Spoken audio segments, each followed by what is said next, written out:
Bismillahirrahmanirrahim. Alhamdulillah ve salatu vesselamu ala Rasulillah amma ba'd. Эми өзүңүздөргө белгилүү болгондой, Кудай кааласа, мына апрель айында бизде курултай болот. Биздин Кыргызстан мусулмандар дин башкармасынын уставы боюнча 4 жылда бир жолу муфти шайланат жана алымдар кеңеши шайланат. Ошол мынакей 4 апрелде 2017 жылы болгон. Эми буюрса мына 21 жылы ошол апрелдин башында Кудай кааласа болот да. Ошодон алдына ала эми кээ бир адамдар эми чыгат экен.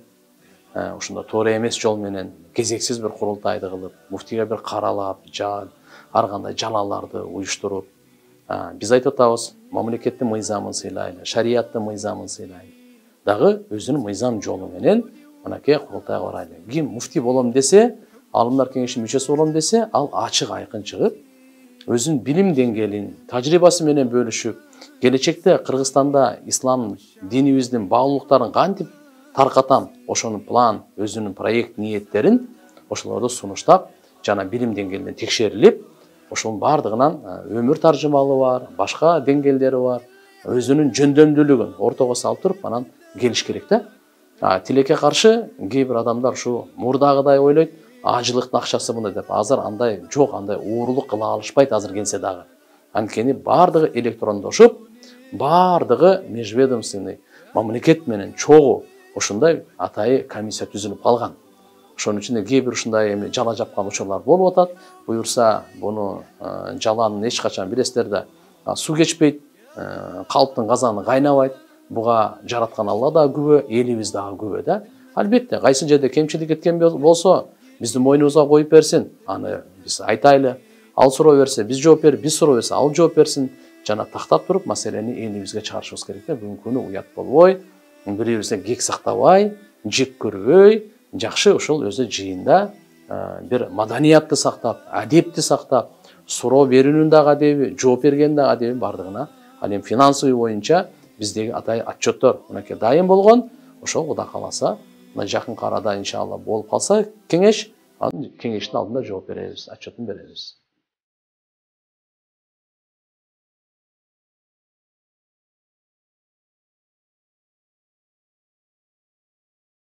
Биринчи жолу ошол бул жакта биздеги кат берилгени кезексиз курултайдын чакыруусу боюнча ошол алымдар кеңешинин төрагасы Абибулла Кудайбердиев 24 октябрда ошондой баягы биздеги көңтөрүлүш болгондон кийин ошондой кат жазылганда, бир дагы алымдар кеңеши менен кеңешпестен туруп, муфти менен кеңешпестен туруп, атайы жашыруун саботаж мындай кылынып ошол жерден анан кийин башталган.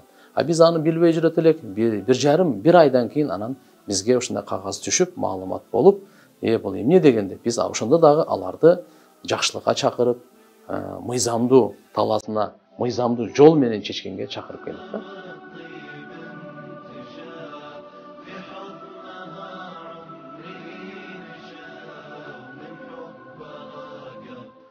Bunun жол жоболору муфтинин мисалы кызматтан бошотуу биздин устав боюнча тиешелүү мамлекеттин органдары. Мындайча айтканда дин комиссиясы, президенттин алдындагы дин иштер боюнча мамлекеттик комиссия бар.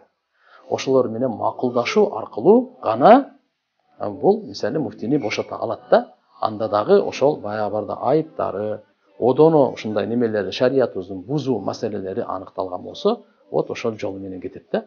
Анын кезексиз мисалы курултай диндин үстүндө чыр-чата, кызуу болуп аткан учурда кезексиз курултай чакыруу максатында. Бул уставда ушундай да.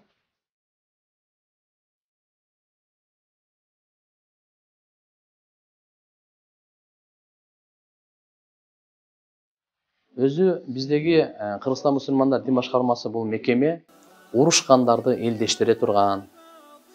Ушул жерде бизге жүздөгөн мындай жарандар келет да, кайрылат.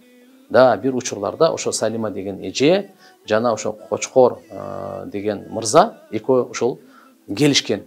Келгенде дагы мына мен акчамы алып, жер алып берем деп, жер да бербей атат, акча да бербей атат деп келген. Мен айткам, экөөңөр тең жакшы адам экенсиңер.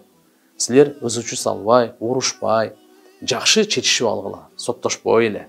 Бир мусулманчылык менен экөөңөр тең кыргыз экенсиңер деп муфтиятта мен өзүмдүн милдетимди, мындайча айтканда муфтилик милдет ушу элдештирүү, уруштуруу эмес да. Ошентип эки жакка жакшы сөз айтып, мен ошол Кочкорго айткан, Жуманазаровго. Сен бунун эмесин берип кой. аты эмне акчасын бер же болбосо жерин бер деп. Анан ошол эле кезде дагы кимге болсо ушуну айтып келем да. Эгерде таптакыр чечише албасаңар, анда правоохранительный органдар бар. Укук коргоочу биздеги мыйзамдуу мамлекетте жашап атабыз. Милиция деген бар, сот деген бар, прокуратура деген бар. Биз андай орган эмеспиз. Анан бирөөгө мен гарантия болуп, акча алып берип, үй салып берем деген буну бардыгы жала. Анан албосо ушунда кыйналып калдым, бомж болуп калдым деп ыйла берди. Ошонун эмесинен мына гарантия берип берди эле деп. Ай, мен гарантия берген эмесмин. Ошолдай жаман абалга түшкөн, мен ойлойм, жаланын кесепети.